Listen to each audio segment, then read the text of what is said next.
Students, I want to show you a couple of tricks here with Google Drawings that I forgot to mention before. So this has to do with inserting images.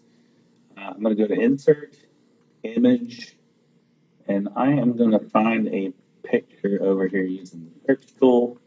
And I just want to get a picture of a cloud. See what I can get here.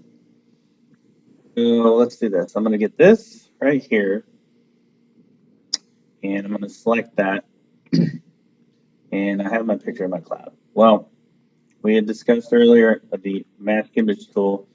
I'm going to get this and just kind of do this. I'm happy with that. There we go. So, but one thing you can do when you're playing around with your images is you can right click on them, and if you scroll down here, you have something called image options. You can play with transparency here and make it fade like so. Okay.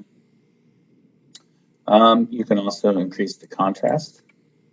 So you can give it a really kind of overexposed look. If you can also reduce the brightness, make it look a little bit dimmer. So you can get some kind of interesting effects with this. If you get too far away from the original, you can always press the reset adjustment button. It'll take it back.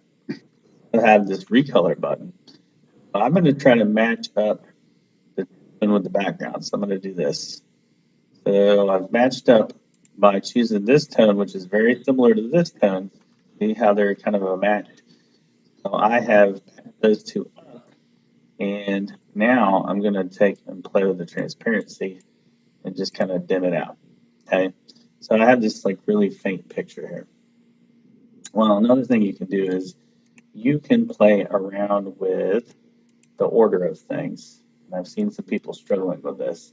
So I might decide that I want to take this for whatever reason and send it backwards. I can right click on that and go over here to order, and I can send it all the way to the back.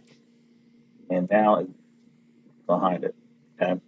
So you'll see if I bump the transparency up, it's completely behind it. Now I'm going to take the thing that's in front and I'm going to send that back. Point.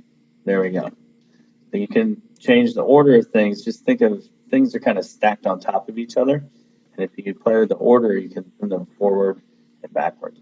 Okay. You can also play with the transparency, make things translucent. You can also bump up the brightness and the contrast and tweak that.